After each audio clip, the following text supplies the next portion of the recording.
Bonsoir à tous, merci d'être aussi présents ce soir à la 12e édition du Gala des directeurs de la sécurité. Nous sommes très heureux de vous recevoir ce soir. J'appelle Camille et Gwénolé à me rejoindre pour vous saluer tous ce soir à ce 12e rendez-vous. Et surtout, j'appelle Mickaël à venir nous rejoindre. Mickaël, je rappelle, cofondateur de l'Agora Manager. Mickaël, je crois que tu avais un petit mot à dire ce soir à tous nos invités ici présents.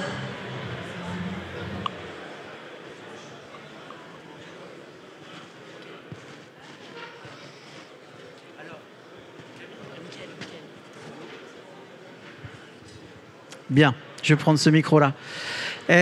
Donc, bonjour à toutes, bonjour à tous.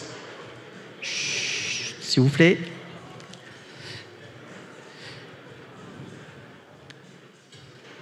Merci à toutes et à tous. Un petit mot. Alors, bon, désolé pour le retard de timing, mais les encombrements expliquent ceci. Très grand plaisir de se voir ce soir. Alors, juste, s'il vous plaît, vraiment un petit moment de silence, c'est pas facile. Et je sais que les gens se placent encore aux tables respectives. Et surtout, merci de bien respecter les tables. Donc, chers messieurs, les préfets, mes généraux, colonels, commissaires, porte-parole, députés, présidentes et présidents d'associations et syndicats professionnels, mesdames et messieurs, l'immense plaisir pour nous de vous accueillir dans cette nouvelle édition du Gala des directeurs de la sécurité, la 12e édition. Et s'il vous plaît, j'aimerais vous dire quelque chose et quelques mots sur le groupe Agora Manager. Et j'aimerais qu'on baisse la musique, s'il vous plaît. Ce serait super, merci. En créant Agora en 2005, Sébastien Guénard et moi-même avions pour volonté de rassembler les managers des entreprises publiques et privées de plus de 500 salariés afin de mutualiser leurs compétences par métier. Aujourd'hui, nous sommes fiers de compter 14 communautés de managers réparties sur l'ensemble de l'Hexagone pour échanger sur une multitude de sujets, mais toujours avec ce même but, s'unir pour l'excellence. Pas moins de 600 rendez-vous annuels sont organisés par nos équipes sur des formats de rencontres en présentiel, digital et hybride. En septembre 2006, lorsque j'ai créé avec quelques autres l'Agora des directeurs de la sécurité, l'ambition était encore plus forte. Je ne connaissais pas cette fonction, bien évidemment, mais j'en avais compris le caractère indispensable pour l'entreprise. 18 ans plus tard, la fonction de directeur de la sécurité s'impose à moi comme à nous tous, comme la plus humaine et la plus fraternelle dans l'entreprise. Car elle touche à l'instinct le plus profond de l'humanité, celui de protéger. La première édition du Gala des directeurs de la sécurité a été inaugurée en 2012, 11 ans après. En ce jour du mardi 23 juin 2023, elle incarne pleinement l'idée du continuum de la sécurité. Établir des ponts vertueux entre la sécurité privée, la sécurité publique, la sécurité civile et les directeurs de la sécurité sûreté. Et cela, nous pouvons tous nous en féliciter. Alors un grand merci à vous tous et tous d'avoir répondu une nouvelle fois présent. Merci beaucoup.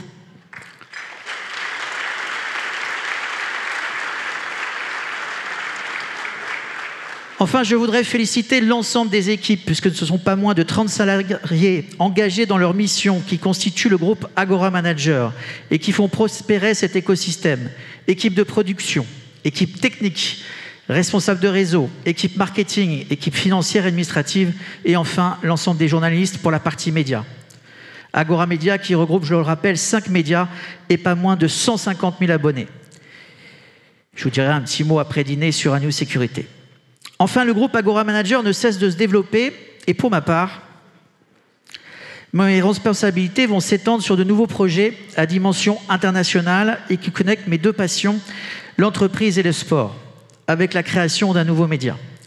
Ces nouvelles responsabilités et la pleine confiance qu'elle a su créer m'amènent désormais à déléguer à Virginie Cadieux l'ensemble des responsabilités liées au pôle sécurité. Son efficacité, son travail et son expertise technique ne sont plus à démontrer. Elle aura en charge d'une part le management des équipes au sein d'Agora, mais également les relations quotidiennes avec le Collège national des directeurs de la sécurité, les partenaires et l'ensemble des associations et fédérations du secteur privé et public. En d'autres termes, elle pourra prendre un certain nombre de décisions stratégiques sans attendre mon approbation. Merci à toi, Virginie. Merci, Mickaël.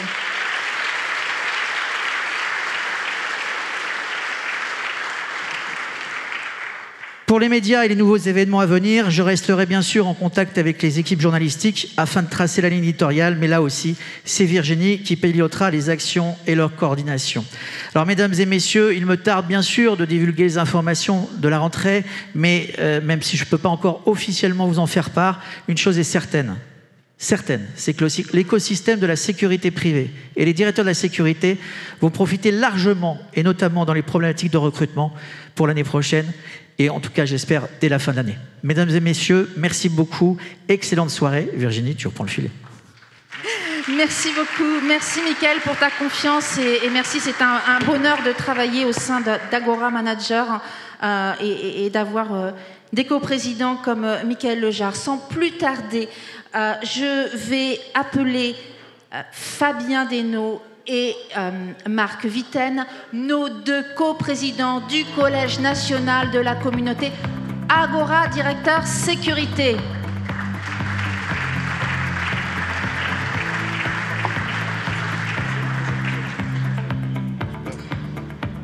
Alors, des micros, s'il vous plaît, pour nos deux coprésidents.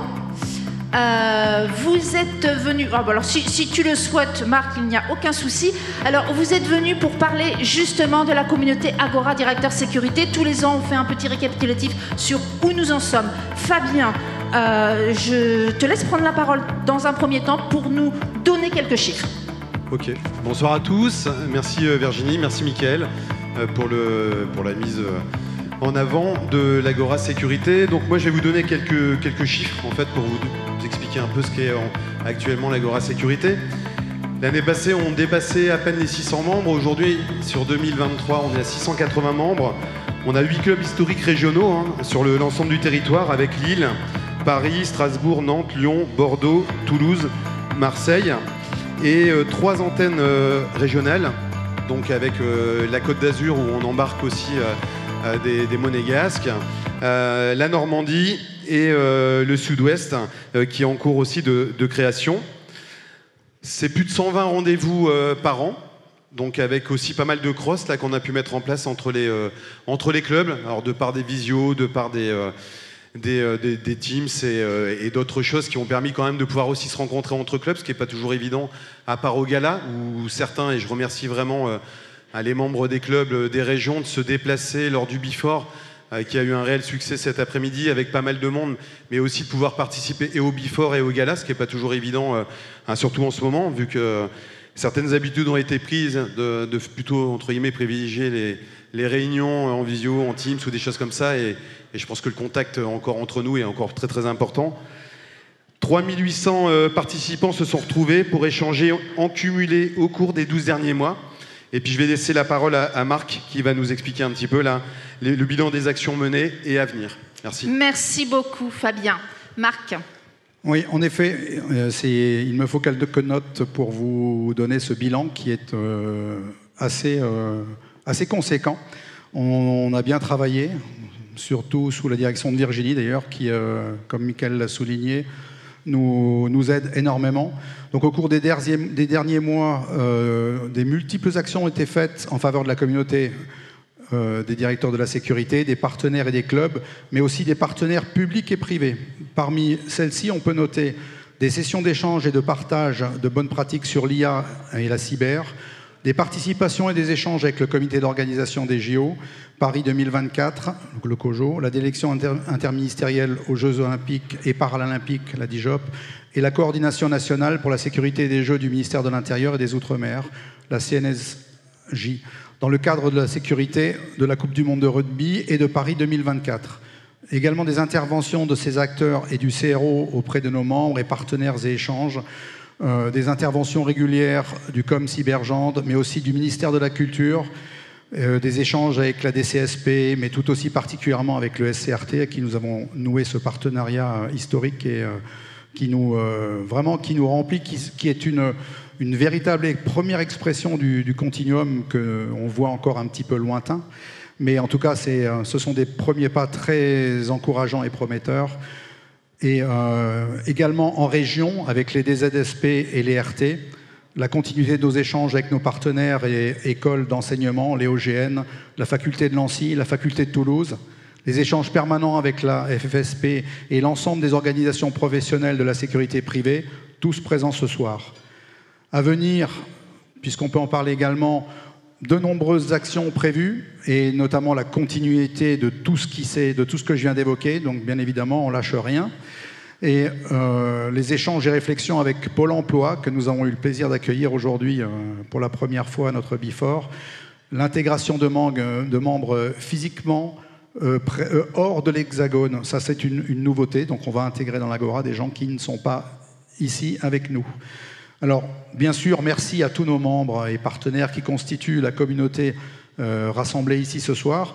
Et je voudrais aussi avoir un mot de remerciement particulier pour Michael Lejar, qui vient de vous présenter l'Agora et qui est... Michael, où es-tu? Il est là. Michael, qui est rarement mis à l'honneur, mais que nous souhaitions ce soir remercier. Merci Michael, merci à vous tous. Je vous souhaite un très très très bon gala et au plaisir de vous voir et de nombreux échanges après le dîner. Merci. Merci beaucoup Fabien, merci Marc pour votre allocution et pour cette présentation.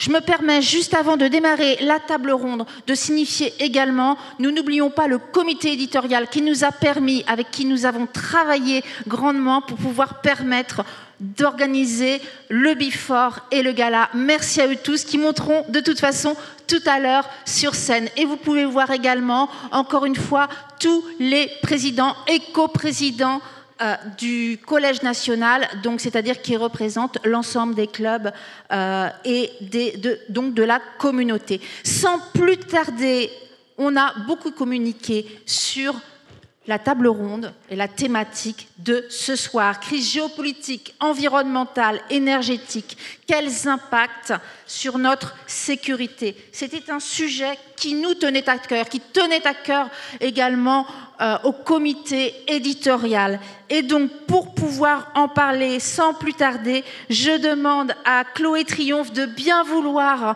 me rejoindre sur scène. Et elle va vous présenter en introduction cette thématique et faire venir les différents intervenants. Bonsoir à tous. Je vous dis à tout à l'heure. Merci beaucoup Virginie. Bonsoir à tous. Je suis ravie de vous accueillir ce soir. Vous connaissez le principe, c'est une table ronde avant le dîner. Ce soir, il n'y en aura qu'une. Elle durera 45 minutes. Donc, je compte sur votre attention, votre politesse et même, j'ose espérer, votre intérêt pour ce que vont nous dire nos invités. Le thème de ce soir, Virginie vous l'a dit, crise géopolitique, environnementale, énergétique. Quels impacts pour notre sécurité? Il y a beaucoup à dire.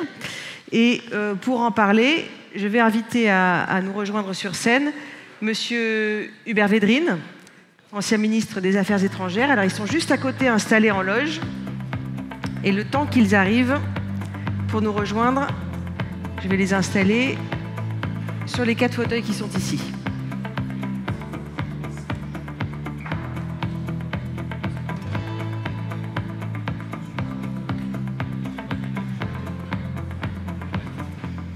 Monsieur Hubert Védrine, ancien ministre des Affaires étrangères, je vous en prie, venez vous asseoir. Merci de l'applaudir.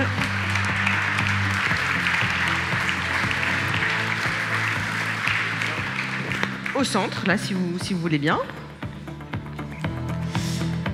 Grégory Mounier, directeur du laboratoire d'innovation d'Europol. Alors Europol, tout le monde connaît. Rebonsoir Grégory, mais ce laboratoire d'innovation, vous allez voir, c'est passionnant, il va nous en parler. Mettez-vous ici, s'il vous plaît. Le général Didier Raymond, que voici, chef du département de la sécurité nucléaire au sein du ministère de la Transition énergétique. Je vous en prie, asseyez-vous. Donc vous veillez à la sécurité des installations, des biens, des flux, pour tout ce qui touche au nucléaire en France. Et enfin, Xavier Roche, directeur de la sûreté ferroviaire de la SNCF. Xavier Roche, 30 000 km de voies, 15 000 trains par jour. Vous avez de quoi faire. Bonsoir à tous les quatre et merci de nous accompagner. On va donner la parole tout de suite à Hubert Védrine. Si vous voulez bien, Monsieur le Ministre, est-ce que vous pouvez nous dire succinctement, mais de façon tout à fait passionnante, comment est-ce que vous analysez la situation géopolitique mondiale depuis un an? Si je reprends vos termes, vous décrivez une situation chaotique, vous parlez même de foire d'empoigne entre les pays, une foire d'empoigne plutôt qu'une communauté internationale. Pourquoi est-ce que vous êtes aussi sévère? Alors, d'abord, excusez-moi, mais je n'ai pas tellement de voix ce soir parce que je parle trop, en gros, donc je suis enroué, mais je vais essayer quand même. Alors, l'erreur principale, ce serait de penser qu'il y avait un monde, disons, merveilleux, équilibré, sûr, avant la guerre en Ukraine. Déjà avant la guerre en Ukraine, il n'y a pas de communauté internationale. C'est un terme trop chaleureux. Il y a une foire d'empoigne dans laquelle, en résumé, la Chine veut devenir numéro 1 et les États-Unis veulent l'en empêcher. Deuxièmement, il y a déjà le compte à rebours écologique qui est pire que tous les jeux géopolitiques, qui surplombent tout. La course de vitesse entre la détérioration des conditions de vie sur la planète et d'autre part l'écologisation de l'ensemble des modes de production, de déplacement, énergétique, etc. Déjà avant l'affaire de l'Ukraine. Il y a plein d'autres problèmes déjà, avant. L'évolution démographique, le fait que les Occidentaux, dont on fait partie, n'ont plus le monopole de la puissance. On a la richesse, on a l'efficacité, la puissance, mais pas le monopole. Il y a tous les pays émergents. Il y a encore moi qui dis ça depuis 20 ans, je me fais répondre par des géopoliticiens asiatiques qui me disent « vous n'allez pas assez loin, c'est la fin de la parenthèse occidentale ». C'est-à-dire que le poids de l'Occident, de l'Europe, telle qu'on la connaissait, est en déclin. Qui a duré plusieurs siècles. Bon, donc voilà la situation déjà avant. Alors, la guerre en Ukraine, qu'est-ce que ça démontre en plus? Ça démontre que l'idée que les Européens se sont fait pendant 2 ou 3 générations, protégés par les Américains, mais en l'oubliant, qui vivaient dans un monde idéal où on va se préoccuper uniquement de questions sociales, sociétales, mode de vie, c'est une idée sympathique, mais enfantine en fait. Donc le monde est une foire d'empoigne. Et on voit avec l'affaire de Russie que même quand il y a l'arme nucléaire dans un pays, ça empêche la guerre nucléaire entre l'Occident et la Russie, mais pas la guerre. Mais ce n'est pas un bouleversement, voilà. L'idée principale en termes de sécurité, j'ai mentionné 2-3 choses, c'est que ce n'était pas un monde cool et agréable juste avant. Et il faut que les Européens redeviennent réalistes. Il faut qu'ils atterrissent. S'ils veulent bien gérer leur avenir, la défense de leur mode de vie, leur culture, leur civilisation, et toutes les questions de sécurité très précises dont il va être question maintenant. Et par quels moyens, par quel levier? D'abord, avoir les idées claires. Parce que si on passe son temps à dire « mais mon Dieu, c'est atroce, que fait la communauté internationale ?» il est évident qu'on perd son temps. D'autre part, il ne faut pas idéaliser. Moi, je suis pro-européen, naturellement. J'ai même signé des traités, etc. Mais il y a trop de gens, les gens modernes, ouverts, etc., dans ce pays, qui depuis très longtemps disent « oui, bien sûr, il y a des problèmes sérieux, mais il y a l'Europe. » Mais on ne peut plus dire qu'on va s'en remettre à l'Europe. Moi, je suis évidemment pro-européen. On ne peut pas vivre indépendamment du cadre européen, du niveau de décision européen. Mais croire aujourd'hui, en France, en 2023, que l'Europe relaie automatiquement nos positions, c'est totalement faux. Donc il faut remplacer l'idée que les vieilles nations d'Europe vont s'en remettre à l'Europe, qui va continuer l'histoire à leur place. Il faut remplacer ça par « nous allons nous battre intelligemment au niveau européen pour défendre nos intérêts ». Mais ce n'est plus automatiquement dans notre sens. Le système européen ne relaie pas forcément les idées françaises. Regardez la bataille sur le nucléaire, qui est typique, absolument typique. Ça faisait 10 à 15 ans, 10, 15 ans, 20 ans, que tous les pays qui avaient encore le nucléaire étaient sur la défensive, alors qu'on voit bien avec la prise de conscience écologique que le nucléaire n'émet pas de CO2. Donc les écologistes, je ne parle pas des scientifiques qui sont tous écologistes sérieux, mais les mouvements écologistes en Europe ont fait perdre 20 ans, alors qu'ils auraient dû se battre sur le charbon. Donc, vous voyez un exemple où on ne peut pas dire simplement l'Europe va répondre à nos besoins, puisque l'Europe est divisée là-dessus. Il a fallu quand même une évolution pour que, dans les toutes dernières années, la France recommence à défendre la nécessité, c'est peut-être dommage, mais c'est comme ça, pendant encore une ou deux générations, du nucléaire, pour des raisons écologiques, avant même d'être énergétiques. Donc on peut y arriver. Si on est malin, on s'organise bien, on a des alliés, etc. Mais c'est une bataille. C'est pas une guerre, c'est une bataille au niveau européen. On va reparler du nucléaire avec le général Raymond, mais vous parlez du poids de l'Europe et quelle place peut prendre la France aujourd'hui? Les Occidentaux ne contrôlent plus l'ensemble du monde. Sinon, il n'y aurait pas la Chine. Hein. Il n'y aurait pas les non-alignés, il n'y aurait pas les islamistes et compagnie. Bon. Les Européens eux-mêmes ne sont pas très d'accord entre eux, parce qu'ils voulaient fabriquer une société idéale, mythique, mais ils n'aiment pas l'idée de puissance, ça les embête. Et la France elle-même, alors c'est partagé, mais on ne va pas développer, on n'a pas le temps, on a énormément d'atouts et énormément de handicaps. On a les deux. Mais il faut d'abord être conscient, il faut ne pas se tromper sur l'état du monde, ne pas se tromper sur les leviers, savoir quand est-ce qu'il faut agir au niveau national, au niveau franco-allemand, au niveau européen, etc., etc. Donc la France, voilà. Mais enfin, le tableau général, c'est que les puissances installées depuis un siècle ou deux perdent du terrain relativement, quand même. Et les puissances montantes en gagnent. Mais on a encore énormément d'atouts à condition de bien les jouer. Alors, en revanche, je suis obligé de dire quand même que par rapport à l'Allemagne, il y a deux choses. Il n'y a plus de couple franco-allemand depuis la réunification. Le terme de couple est trop chaleureux. Il y a une entente franco-allemande si on y arrive. Quand on est d'accord, ce n'est pas le cas sur l'énergie. Il faut la rechercher en priorité.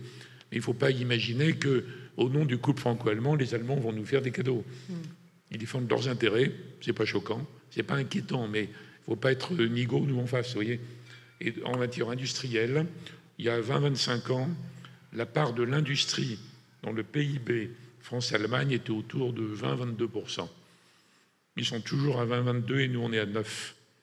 Donc il y a un décrochage industriel français qui n'est pas lié à la mondialisation, ils y sont comme nous, qui n'est pas lié à l'euro, ils y sont comme nous, qui a des mauvaises décisions qui sont en train d'être corrigées. On voit que peu à peu, il y a une prise de conscience qui s'opère, mais donc il y a beaucoup de choses qui dépendent de nous.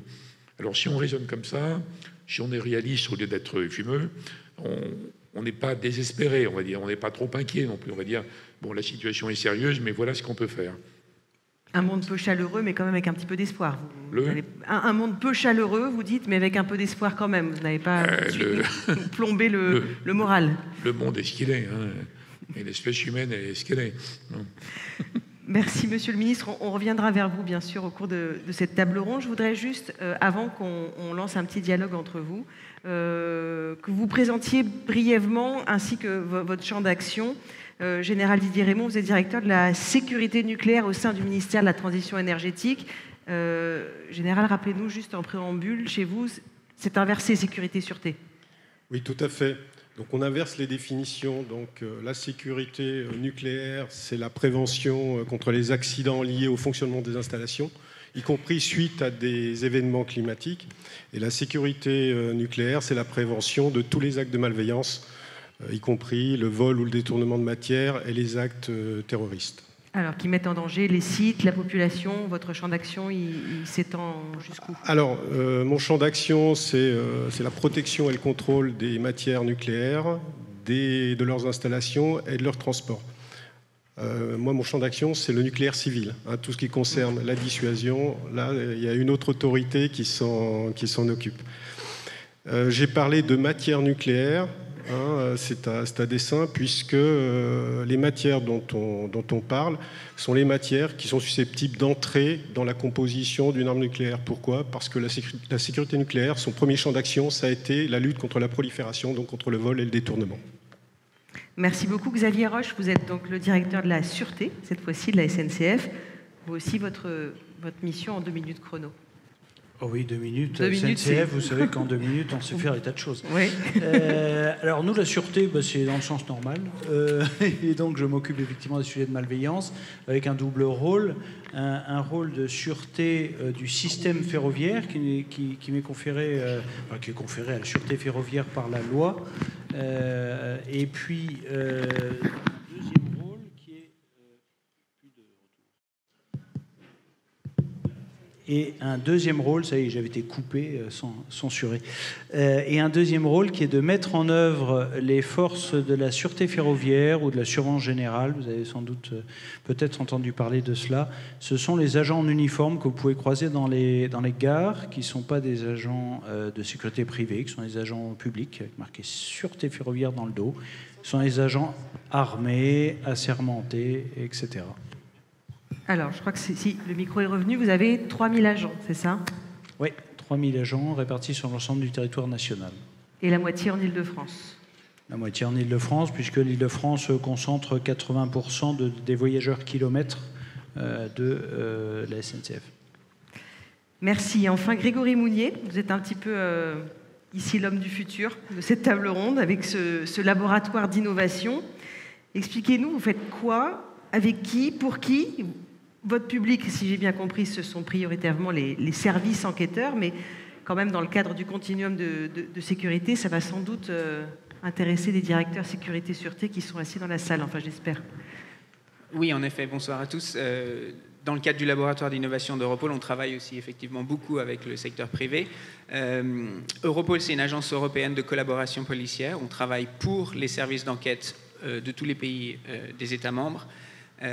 Au sein de cette agence de collaboration policière, on a des bases de données criminelles transnationales. On a environ 1300 personnes qui sont essentiellement des officiers de liaison de la police nationale, de la gendarmerie, des douanes de chaque pays, qui collaborent avec leurs collègues sur des enquêtes transnationales et qui récupèrent de l'intelligence et des renseignements sur des enquêtes criminelles.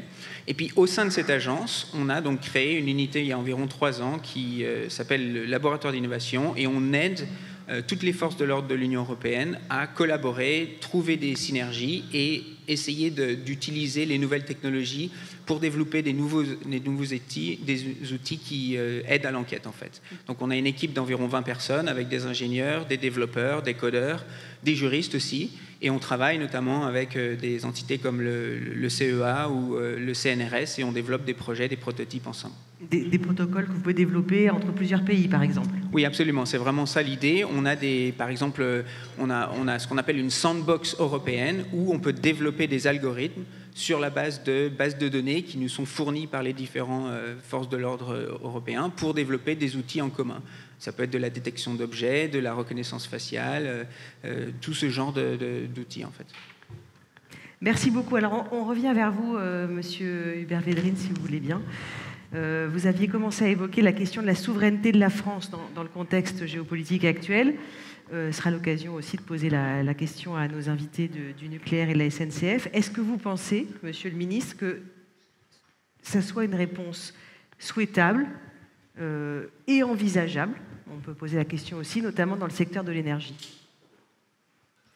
Bon, la question de la souveraineté est compliquée. Il ne faut pas l'aborder de façon abstraite ou théorique. Parce que dans le monde actuel, que celui de la mondialisation, qui n'est pas tombé du ciel, il y a eu des mondialisateurs et des mondialisés. Et ce qu'on a vécu dans les 30 dernières années, c'est une globalisation sino-américaine, en gros. Donc ce n'est pas simplement l'invention du porte-conteneur, il y a des choses comme ça. Alors dans ce monde-là, personne n'est totalement souverain. Personne n'est totalement indépendant. Même pas les États-Unis, qui ont eu besoin de faire fabriquer énormément de choses en Chine. C'est un choix idiot, mais enfin, c'est un choix. Quand on regarde le lithium ou des choses comme ça, tout le monde n'en a pas. Donc l'idée qu'on puisse être complètement souverain ou complètement indépendant, ça ne fonctionne pas. C'est utopique. Bon. Et en revanche, il est évident que c'est dangereux de trop dépendre des autres dans des domaines clés et trop dépendre d'un seul pays. Ça, on l'a vu pendant la pandémie. Trop dépendre de la Chine et de l'Inde pour énormément de médicaments, c'est dangereux. Donc il faut prendre par l'autre bout. Qu'est-ce qu'on va faire pour réduire les dépendances excessives? Et comme on ne va pas retrouver en Europe tout ce dont on a besoin et tout fabriquer, il faut donc multiplier les partenariats, avoir des dépendances variées. C'est comme ça que je prendrai la question. Mais la souveraineté, disons, en termes politiques, en termes comme ça rhétoriques, évidemment, c'est un terme mobilisateur, parce que les gens n'ont pas envie d'être n'importe quoi dans la mondialisation. Ils n'ont même pas envie d'être dissous dans un magma européen. Je pense d'ailleurs que les partis de gouvernement qui n'ont jamais su trouver les mots là-dessus n'ont quasiment plus d'électeurs. Vous voyez, C'est pour ça que les gens votent autre chose pour montrer leur protestation, parce qu'ils veulent être pas indépendants, ça ne fonctionne pas, mais moins dépendants. Et alors après, on va le prendre sujet par sujet, enfin pas là, mais il faut prendre en matière d'énergie, en matière de technologie avancée, en matière de tous les matériaux, tous les métaux dont on a besoin pour la transition écologique, en matière agricole, vous voyez. Et donc si on arrive à ne pas trop dépendre d'un seul, c'est beaucoup mieux. Mais en matière d'énergie, c'est compliqué, puisqu'en Europe, on n'a quand même pas les... Regardez l'action de l'Allemagne. L'Allemagne est tout fondée depuis des décennies sur le gaz russe pas cher, et d'autre part sur l'accès au marché chinois. Donc ils sont obligés de renoncer au gaz russe pour des tas de raisons sur lesquelles... Et les Américains qui essayaient de vendre déjà à l'époque de Trump le gaz naturel liquéfié américain, qui est épouvantable sur le plan écologique. C'est ça qui vient des... Vous savez, le pétrole et les gaz de schiste, etc. Ils essayaient de le vendre, le GNL, depuis longtemps. Là, c'est pas eux qui ont fabriqué les événements, mais ils s'engouffrent là. Donc l'Allemagne est passée d'une dépendance au gaz russe, pas cher, pas trop de CO2, au gaz naturel liquéfié américain, cher et plein de CO2. Donc c'est pas satisfaisant du point de vue allemand. Mais je pourrais prendre aussi la France ou l'Italie ou d'autres pays. Donc réduire, ne jamais dépendre d'un seul dans un domaine vital. Voilà. Merci beaucoup, Général Raymond. La question de la souveraineté énergétique, ça peut passer par la relance du nucléaire, enfin du moins c'est le plan souhaité par le président de la République. Est-ce que c'est une partie de la solution? Et puis, comment est-ce que vous accompagnez cette montée en puissance avec des constructions éventuellement de nouveaux EPR2, de petits réacteurs modulaires? Quelle est votre fonction? Alors nous autorisons un certain nombre de sites à détenir la matière nucléaire. Hein. Donc il y a les sites de production électrique, les sites en relation avec le cycle du combustible, avec la gestion des déchets, avec la recherche, commissariat d'énergie atomique. Alors là, en l'occurrence, notre action sera plutôt orientée vers les sites de production, enfin, ou les réacteurs de production électrique. On a donc une première vague d'EPR2, donc 6 EPR2 qui sont annoncés, puis certainement une deuxième vague de 8 EPR2. Donc ça va impliquer pour nous un travail d'instruction, c'est-à-dire instruire des dossiers d'autorisation. Ce sont des dossiers qu'on prend très en amont, de manière à intégrer les enjeux de sécurité dès le design de ces réacteurs. Quand vous dites très en amont, c'est en termes d'années Oui, tout à fait. Hein. Dès l'instant où les gens d'EDF se mettent sur la table à dessin, on commence à échanger avec eux. Hein, et c'est la même chose pour la sûreté. Et également des missions de contrôle, d'inspection, puisqu'il faudra naturellement se déplacer sur les chantiers dès que les installations ont commencé à être construites, de manière à vérifier que les prescriptions de sécurité que les opérateurs nous auront proposées, que nous aurons validées, sont mises en œuvre conformément à la réglementation. Donc là, on a parlé des EPR2. Le deuxième sujet, c'est le sujet des SMR, des Small Modular Reactors. Les petits réacteurs. Les petits réacteurs. Alors, ils sont de deux catégories. Hein. Il y a des SMR qui sont de puissance environ 200 MW, qui sont des petites centrales nucléaires, mais avec des enjeux de sécurité qui sont relativement analogues. Ce sont des implantations très locales. Alors ça, pour expliquer, Alors ça, sont des implantations qui pourraient, pourquoi pas, être sur des sites nucléaires existants, mais qui vont, si vous voulez, avoir une localisation avec un terrain important, donc avec des capacités de défense dans la profondeur. Alors que les XSMR, donc là on est sur des petits réacteurs, hein, qui pour certains pourront avoir un gabarit de containers, avec des puissances bien moindres, l'objectif étant d'aller au plus près du besoin, donc avec un maillage beaucoup plus important. Et là, on a les premiers concepteurs, hein, qui viennent nous voir, il y a un certain nombre de start-up qui ont candidaté dans le cadre du plan de relance 2030, qui viennent nous voir pour justement qu'on puisse leur expliquer les enjeux de la sécurité.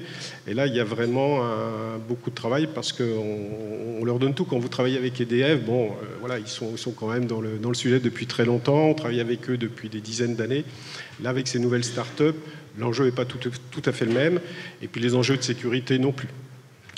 Quand vous dites au plus près des besoins, ça serait... Est-ce que vous pouvez illustrer par un exemple ? Ça peut être auprès d'un gros centre industriel, pourquoi pas la production de chaleur auprès d'une grosse agglomération, voilà, par exemple. Merci beaucoup Xavier Roche. La crise énergétique, on imagine que ça vous parle parce que vous êtes quand même le premier consommateur industriel d'énergie du pays, c'est ça? Oui, c'est ça. C'est ça, pas mal. La SNCF consomme environ 9 TWh annuels. Donc effectivement, ça fait de nous le premier consommateur industriel. Alors que la question de l'approvisionnement, du coup, c'est crucial, on imagine, pour vous. Oui, pour nous, c'est le sang qui alimente le corps. Nous avons une part d'électrification qui est évidemment dominante dans les chaînes de traction pour l'ensemble de nos trains. Donc on a à peu près 75% de notre flotte qui est électrique, et donc 80% de l'énergie qu'on consomme, c'est de l'énergie électrique, et à peu près 60% d'énergie nucléaire. Et est-ce que vous pouvez penser votre stratégie uniquement au stade de la SNCF, ou est-ce qu'il faut une vision, vous intégrer dans une vision globale, plus étatique? Oui, bien sûr, on s'inscrit dans une vision globale étatique. D'abord parce que, malgré tout, notre actionnaire principal, en tout cas pour le groupe public, ça reste l'État. Et donc, bien évidemment, nous participons à la politique de développement écologique également. Donc, nous explorons de nouvelles possibilités avec le biocarburant, avec les trains hydrogène, etc. Et après, nous avons par ailleurs également une logique d'entreprise. Alors, je ne veux pas voler la vedette à mon président, mais une fois qu'on se dit que le prix de l'énergie augmente de manière exponentielle, que par ailleurs nos demandes augmentent, puisque l'objectif c'est de doubler, alors je ne sais pas si on y arrivera, mais de doubler la part de transport ferroviaire dans l'ensemble des modes, on peut se dire, est-ce qu'on est obligé de dépendre de fournisseurs extérieurs ? Est-ce qu'on ne pourrait pas imaginer de se fournir nous-mêmes? La réponse, je la laisserai à mon président. Écoutez, j'aurais tenté quand même la question. Hubert Védrine, on va parler un petit peu des menaces qui peuvent peser sur les différentes entreprises. Vous, quels conseils vous pourriez donner aux entreprises françaises aujourd'hui? Écoutez, c'est toujours délicat de donner des conseils, mais moi qui connais des mondes assez différents, je peux vous dire déjà que dans mon expérience, c'est dans le monde de l'entreprise qu'on est le plus réaliste, pour des raisons évidentes. Si on n'est pas réaliste dans l'économie, on est finalement balayé. Alors dans les autres mondes que je ne citerai pas, mais tout le monde comprend, on peut être irréaliste, fumeux ou chimérique, quasiment sans conséquence immédiate. Donc déjà, les entreprises savent très bien ce qu'il faut faire. Deuxièmement, on ne peut pas tout mélanger. C'est pas la même chose si vous êtes un géant comme Total ou une PME qui veut s'implanter au Brésil ou au Nigeria. Ça n'a rien à voir. Ça dépend des concurrents, ça dépend de plein de trucs. Alors l'élément commun, c'est d'intégrer tous les éléments de la géopolitique maintenant compris, c'est-à-dire que c'est une foire d'empoigne généralisée. Et que même dans le cadre de la vision un peu idéalisée par l'OMC, la concurrence, les marchés ouverts, c'est quand même bourré de pratiques qui sont des pratiques très dures, très difficiles. Regardez la politique américaine des sanctions, par exemple, sous des prétextes honorables. Enfin, ça consiste à neutraliser des entreprises concurrentes, en général.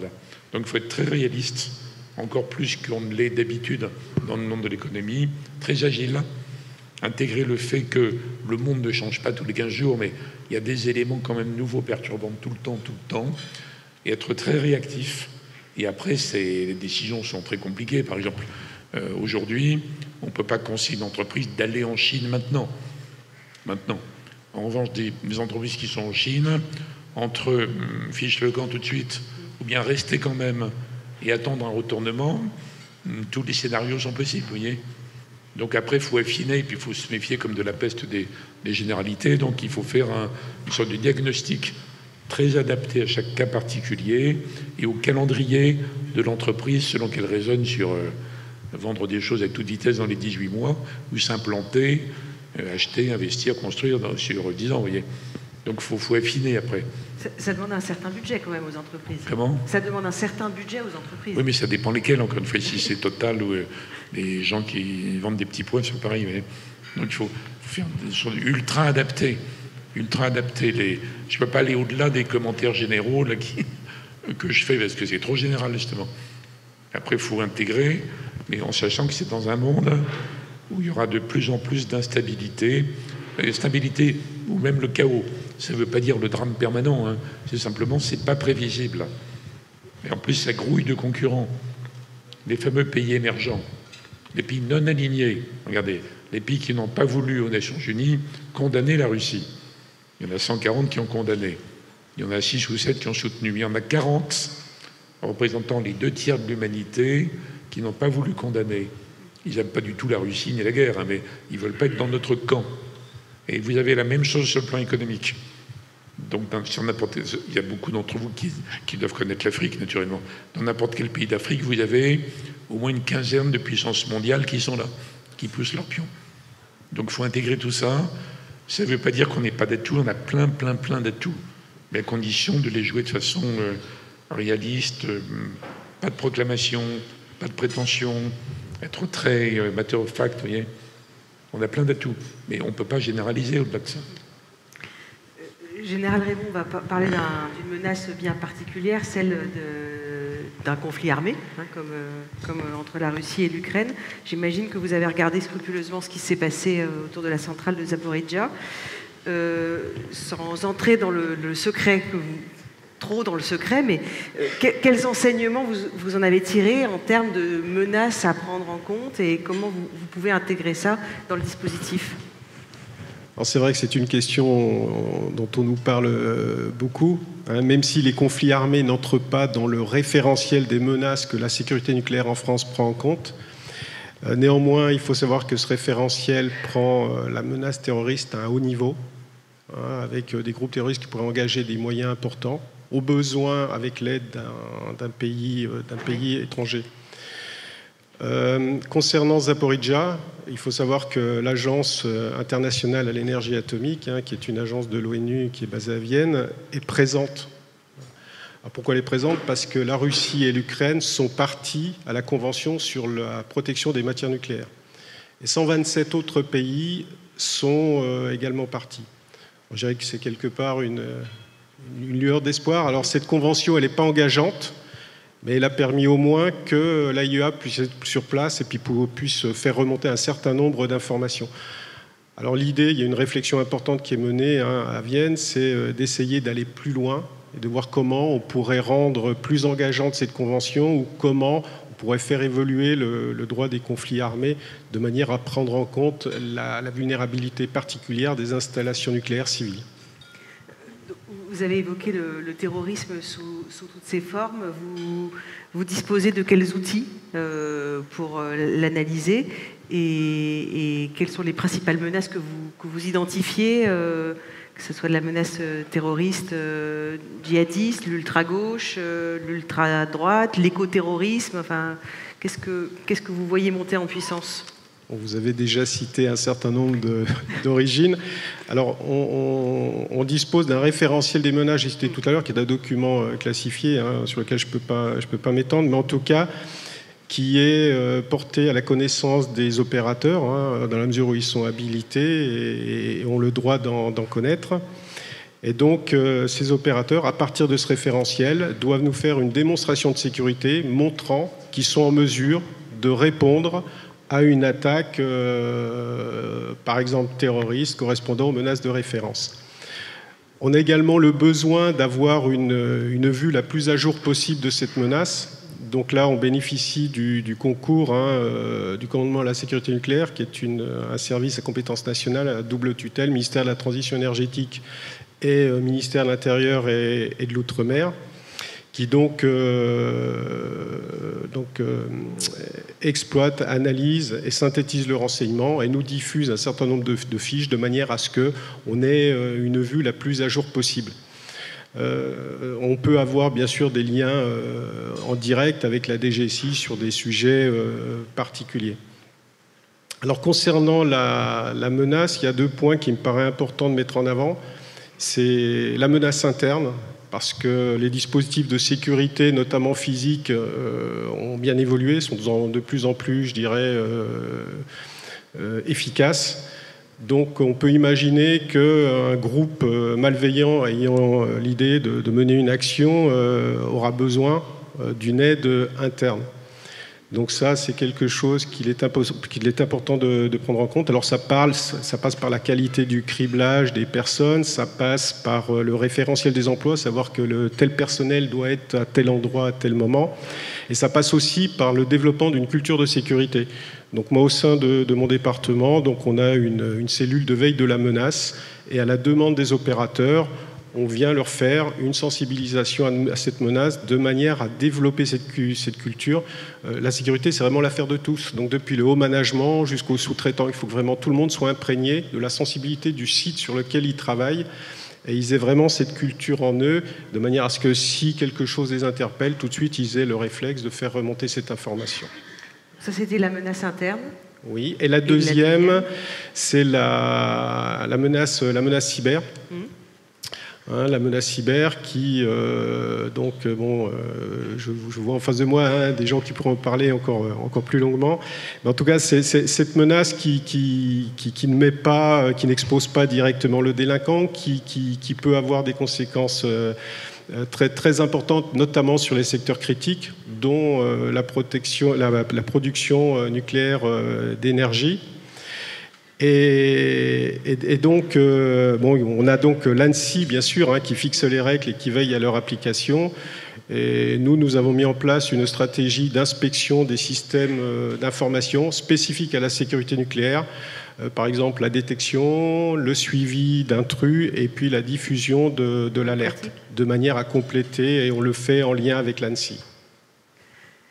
Xavier Roche, la menace cyber, c'est un peu un cauchemar aussi pour vous à la CNCF. On peut tout paralyser ou... Oui.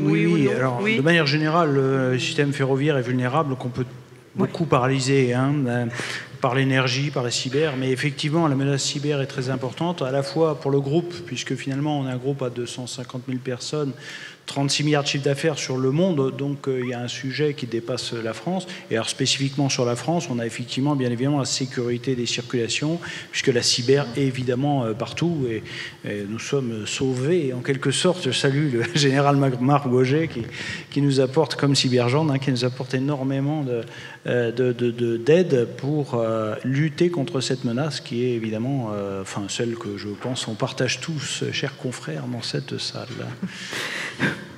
Grégory Mounier, est-ce que pour vous, le cyberespace, c'est aussi un nouvel enjeu géopolitique ? Ce n'est pas un nouvel enjeu géopolitique, ça a toujours été un enjeu géopolitique. Du point de vue soft, vous avez tout ce qui est gouvernance de l'Internet, où il y a vraiment une bataille forte entre la Chine, les États-Unis, sur qui va réglementer l'Internet, comment sont donnés les noms de domaine, les adresses IP qui favorisent tout ce qui est cyberattaque. Et puis vous avez aussi évidemment les attaques de masse qu'on voit depuis 2017 avec WannaCry, NotPetya, où c'est clairement les services russes qui attaquent un pays et puis ils perdent le contrôle de leur malware qui affecte toutes vos entreprises, enfin beaucoup de vos entreprises, avec des sommes faramineuses qui sont perdues. Donc oui, effectivement, le cyberespace, c'est définitivement un enjeu cyber. Et c'est vrai que c'est important pour les entreprises et à la fois aussi pour les services enquêteurs. Et ça, ces attaques coordonnées par des pays, c'est quelque chose sur lequel vous travaillez ? De quelle manière ? Enfin, je suppose que oui, mais de quelle manière ? Europol a un département cyber qui justement soutient des enquêtes qui sont menées par le Cybercomjambe, par la police nationale, par les collaborateurs dans les différents États membres. En général, la cyber, c'est vraiment le type de crime qui est transnational. Et aussi, c'est le type d'enquête qui requiert une collaboration très très forte et très très proche avec le secteur privé, parce que l'infrastructure est détenue, contrôlée par le secteur privé. Donc là, c'est vraiment essentiel de maintenir régulièrement un très bon contact avec le secteur privé et de travailler avec eux de manière très proche. Donc ça, c'est vraiment un aspect où vous pouvez développer un continuum de sécurité de façon relativement libre ou... Oui, de ce point de vue-là, on travaille fortement avec le secteur privé. On apprend beaucoup d'eux, effectivement. Mais il y a aussi, je tiens à le souligner, il y a beaucoup d'innovation dans les services. Vous avez vraiment des enquêteurs qui sont particulièrement acharnés et qui vraiment développent des outils, des nouvelles méthodologies qui sont vraiment innovantes. Parfois, franchement, nous, on a des outils qui sont, je suis désolé de le dire, mais même plus efficaces qu'on peut trouver sur le marché, notamment parce que c'est développé par des enquêteurs qui ont un aspect aussi technique. Et puis, ils développent non seulement des outils, par exemple, dans l'intelligence artificielle, ils entraînent leur modèle sur de la donnée opérationnelle. Donc, par exemple, vous avez un outil traducteur, par exemple, qui va vous permettre de comprendre quasiment en temps réel des dialogues entre des cybercriminels russes qui parlent, un russe qui vient un petit peu voilà, exactement. Ça, vous ne trouvez pas ce genre d'outil dans le secteur privé. Donc, vraiment, la collaboration entre les différents enquêteurs qui développent ce genre d'outils innovants est absolument essentiel. Et je pense que le point sur la souveraineté aussi technologique est important. Je pense que le fait de serrer les coudes et puis de travailler ensemble pour développer des outils essentiellement européens avec des partenaires avec lesquels on partage les mêmes valeurs, je pense que c'est essentiel aussi pour le futur, pour ne pas avoir à utiliser des outils qui viennent de puissances hostiles. Hostiles ou ailleurs dans le monde. Pas forcément encore hostile aujourd'hui. Xavier Roche, les autres menaces que vous devez anticiper, j'imagine aussi le terrorisme, et vous parliez, quand on a préparé cette table ronde, de menaces plus ordinaires, on va dire, de l'ordre des... Beaucoup d'incivilité, vous avez, oui. et puis beaucoup de radicalité. Vous avez encore l'actualité nous a donné un exemple encore ce week-end avec la future ligne à grande vitesse Lyon-Turin. Donc, comment est-ce que tout ça s'articule ? Oui, en effet. Alors, comme toutes les entreprises très, très visibles, hein, évidemment, on est soumis à toutes les menaces terroristes qui peuvent exister, islamistes, extrême gauche, extrême droite, extrême centre, enfin bref, tout ce qui peut exister dans ce domaine. Évidemment, tout ce qui est les mouvements écologistes radicaux, hein, Extinction Rebellion, etc. On se souvient des groupes de Tarnac, etc.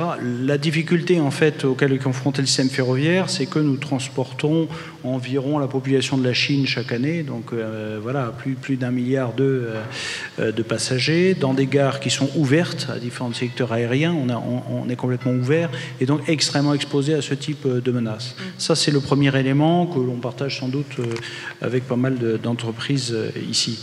Deuxième type de menace, je passe très vite, vous en avez parlé, c'est le sujet du criblage de nos propres agents. Oui. Parce qu'évidemment, on peut laisser rentrer des gens qu'on ne souhaiterait pas faire rentrer. Bon, je passe, tout le monde connaît. Et le troisième sujet, c'est que je reviens sur le sujet du mass transit. On a énormément de passagers. On a dans ces passagers des gens qui ne sont pas à proprement parler des délinquants ou des terroristes, mais qui subissent finalement la pression et je dirais la tension sociale qu'on observe dans l'ensemble de notre société. Ça a été maximisé par la crise du Covid, c'est-à-dire qu'on observe, nous, dans nos trains, sur nos quais, des citoyens entre guillemets ordinaires qui très rapidement montent en pression lors de contrôles de billets, de bagages, etc. et qui peuvent être amenés à être extrêmement menaçants, voire agresser nos agents. J'ai régulièrement des agents qui se font mordre par des clients, pas par des chiens, par des clients. Donc voilà, c'est le niveau de menace auquel on doit aussi faire face. Délinquance, on va dire entre guillemets ordinaire, mais surtout des citoyens ordinaires. C'est ça qui est un peu nouveau, je trouve, dans notre société. Depuis 2019, on augmente environ de 17% le nombre d'infractions constatées. Et je sors le Covid avec le port de masque. Voilà. Il y a une autre question aussi qui est, j'imagine, la sécurisation de vos fournisseurs d'énergie. En fait, le plus efficace, c'est d'attaquer un de vos sites fournisseurs. Enfin, oui, bien sûr. On a donné... avec un effet domino. On a donné l'importance, effectivement, de l'énergie pour notre fonctionnement, et pas seulement les trains, mais évidemment les centres de contrôle, les gares, etc. Nous sommes alimentés par des sous-stations, et tous ces points-là sont des points de vulnérabilité. Et on l'a vu encore récemment avec des délinquants qui ont cherché à faire des vols de câbles ou à sectionner des câbles. On a eu le cas dans la région de Vers. Sectionner un câble à un bon endroit, ça peut fermer la gare Montparnasse. Ça nous coupe complètement. On a un certain nombre de sites. C'est ça. Oui, on a un certain nombre de sites qui sont redondés. Mais Attendez, je vais demander. Je sens qu'il y a un petit frisson dans la salle parce qu'il y a la première circulation des bouteilles. Non, c'est l'inquiétude que les trains marchent moins bien. Mais est-ce qu'on pourrait avoir encore 10 minutes de silence? C'est beaucoup plus agréable pour nos invités pour terminer cette table ronde. Voilà, simplement conclure. Quand on attaque un site central, ça peut diffuser sur l'impact est très vaste en fait. C'est ça. Le réseau ferroviaire, à certains endroits, date de la fin du siècle, pas du siècle dernier. On a encore des voies de 1890. Et donc on a aussi des installations très anciennes. Elles ne sont pas toutes redondées. Et bien, si on sait exactement où les attaquer, ça peut générer un certain nombre de dysfonctionnements préjudiciables à la circulation des trains. D'où une certaine inquiétude, peut-être à l'approche de grands événements sportifs que je ne préciserai pas. Non. Qui concernerait le rugby ou les Jeux Olympiques, par exemple. Par exemple. Bien. Général Raymond, la SNCF, c'est évidemment l'un de vos vecteurs de transport. Comment vous dialoguez ensemble pour anticiper les risques et les menaces? Alors, tout d'abord, nous autorisons des transporteurs, des opérateurs de transport. Donc, ils sont au nombre de 12. Et ensuite, c'est l'opérateur de transport qui va choisir son vecteur. Et s'il estime que, compte tenu de la matière transportée, de sa quantité, de l'itinéraire, du point de départ, du point d'arrivée, le moyen ferroviaire est le plus adapté, il sollicitera Fret SNCF, qui sera donc alors un sous-traitant. Alors, il faut savoir qu'on autorise les opérateurs de transport, mais on autorise aussi chaque transport. Donc l'opérateur de transport nous soumet une demande d'accord d'exécution de transport qu'on va analyser. On va trouver sur ce document un certain nombre de renseignements, je dirais d'ordre technique, mais également les mesures de protection que l'opérateur de transport mettra en œuvre pour sécuriser ce transport. Et on validera ou pas. Et souvent, ça fait l'objet d'un échange. Oui, non, ça, c'est pas suffisant. Voilà ce qu'on va mettre en place. Alors, pour revenir au mode de transport par SNCF, donc c'est un transport qui est sécurisant, qui est intéressant parce qu'il permet sur un seul transport d'acheminer une quantité importante de matière. Et donc, on a parfois des échanges en direct avec la SNCF, notamment en cas d'incident.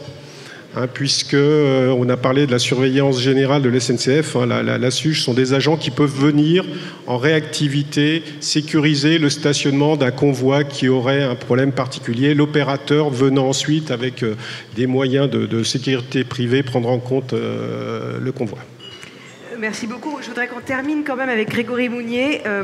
Est-ce que vous pouvez nous donner quelques exemples concrets sur les outils que vous développez? Par exemple, vous m'avez parlé à propos de la guerre entre la Russie et l'Ukraine. Vous avez dit, quand elle sera terminée un jour, ça sera une énorme réserve d'armes, comme l'ont été les Balkans pendant des années. Comment est-ce que vous y travaillez? Ça, vous m'avez cité des exemples avec l'intelligence artificielle. Oui, effectivement. S'il vous plaît, il nous reste encore 3 minutes pour l'écouter. En Ukraine, en ce moment, avant la guerre, il y avait environ 1 million d'armes. Maintenant, il y en a environ 3 millions. Donc, on anticipe, et ça, c'est pas nouveau, que l'Ukraine devienne la source principale du trafic d'armes en Europe, comme les Balkans l'ont été dans les années 2000. Donc, on a différents projets, notamment qui sont basés sur l'intelligence artificielle, l'identification d'objets. On travaille notamment avec l'École nationale supérieure de la police sur un algorithme qui permet d'identifier des objets volés sur Internet et de faire un recoupement automatique sur des bases nationales. Donc on peut utiliser ce genre de fonctionnalité aussi sur l'identification des armes. Mais on travaille aussi sur des projets comme la désinformation, on travaille sur vraiment, je pense que de toute façon dans tous les secteurs de l'industrie maintenant, l'intelligence artificielle, notamment aussi les nouveaux chatbots comme ChatGPT vont vraiment révolutionner comment la désinformation et la mésinformation va être développée, et je pense que dans le contexte actuel géopolitique, c'est vraiment une menace importante qui nous tient réveillés. Merci beaucoup Grégory Mounier, merci à tous les quatre, merci à la salle pour votre patience presque jusqu'au bout. Vous avez été presque sages. Je vous invite à vous asseoir tous les quatre à table, hein, afin de profiter du dîner. Et on les applaudit, merci. Je vous en prie. Et je voudrais inviter Michael. Monsieur le ministre, vous pouvez redescendre par ici si vous voulez. Ou sauter dans la foule, mais peut-être par là c'est pas mal. Michael, qui vient vers nous parce qu'il a une petite surprise. Enfin, une petite surprise, elle n'est pas vraiment petite, si j'ai bien compris. Hein, elle est... Mesdames et messieurs, on a une excellente nouvelle, vous allez pouvoir faire du bruit là. Voilà. Pouvoir parler. Alors, on a une surprise, parce qu'on est en pleine Coupe du Monde cette année. C'est la Coupe du Monde qui se passe en France, bien évidemment, à partir de septembre, Coupe du Monde 2023. Ce soir, nous avons l'immense plaisir d'accueillir une grande star du monde du rugby. C'est pas une star française, c'est une star qui nous vient de Nouvelle-Zélande, un ancien All Black, et qui a 3 Coupes du Monde à son actif, 1999, 2003 et 2007. Il a été élu meilleur joueur du mondial 1999, champion de France, champion d'Europe avec Toulouse. Mesdames et messieurs, je vous demande d'accueillir Byron Keller, s'il vous plaît.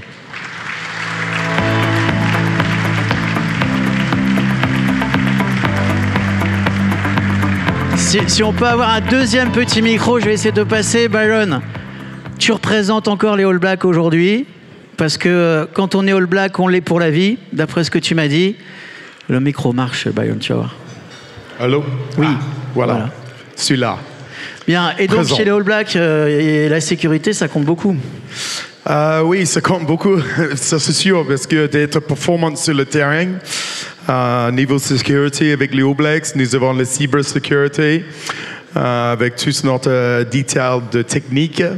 Nous avons la sécurité du transport, nous avons la sécurité sur le stadium, nous avons la sécurité quand on sortit. Donc, grâce à vous, nous avons l'opportunité de faire l'entertainment sur le terrain. Donc la sécurité privée qui agit au quotidien comme la sécurité publique avec l'équipe de Nouvelle-Zélande. Byron, un petit mot sur le haka, parce que tout le monde en parle, mais en fait, personne ne connaît vraiment le haka, à part ce qu'on voit avec pendant les matchs de l'équipe des All Blacks. Un petit mot. Ben oui, le haka pour nous, c'est quelque chose... le haka, c'est un sentiment qui donne nous l'opportunité d'exprimer nos l'âme. Quand on a l'opportunité d'exprimer notre l'âme, c'est quelque chose de très sentimental. C'est quelque chose de sentimental, mais aussi la même chose mystérieux. Donc pour nous, le haka que je représente quelque chose de notre pays. Il y a 50 différents hackers en Nouvelle-Zélande. Les filles, ils font le haka. Les gens, ils font le haka. Et bien sûr, les All Blacks font le haka. Donc il y a différentes qualités de haka partout en Nouvelle-Zélande. Pour les All Blacks, on a fait le haka de kamaté. Voilà, donc on rappelle, le haka, c'est 65 danses différentes. C'est 65 danses qui sont produites par des femmes et des hommes. Et on a envie de te poser une question, Byron. Est-ce que tu pourrais faire un petit haka, là, ce soir? Bon, est-ce que ça vous ferait plaisir que Byron Keller fasse un haka? Mesdames et messieurs, il faut l'encourager, hein. Mais alors là, on va vous demander un petit silence, s'il vous plaît. S'il vous plaît, le dernier moment de silence, parce que là, il faut le respecter, parce que c'est une danse, ou en tout cas, qui vient de la culture maori. Et donc, Byron Keller, qui se propose de vous faire un haka rapidement. Donc, j'espère que tout le monde comprend qu'est-ce qu'est un haka. C'est quelque chose, on a cherché les ancêtres sur le terre. Et on prend toute cette énergie, on transforme cette énergie parmi notre corps, et s'exprimer ça, de poser un challenge de l'équipe adversaire, d'accepter, comme les guerres en fait. On va aller dans une guerre. Donc ça impose un challenge de l'équipe adversaire d'accepter. Donc, pour nous, c'est très secret. C'est aussi c'est quelque chose de très émotionnel. Donc, je vais essayer de transformer moi-même, de faire un haka pour vous, si tu veux. Si tu veux. Est-ce que ça vous dit? Allez, merci. Tu veux que je prenne ta veste? Ouais. Si Julien, tu peux... Bon, moi, je descends... non, mais pas descendre par là. Attends.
Bon, alors un grand merci à Byron, encore une fois, pour cette prestation. Je crois qu'on peut encore l'applaudir.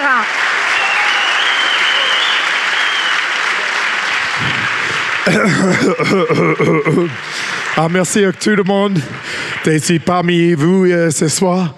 Et bonne chance pour la Coupe du Monde de rugby aussi. Merci beaucoup Byron. On aura l'occasion de retrouver Byron juste après pour les remises des trophées.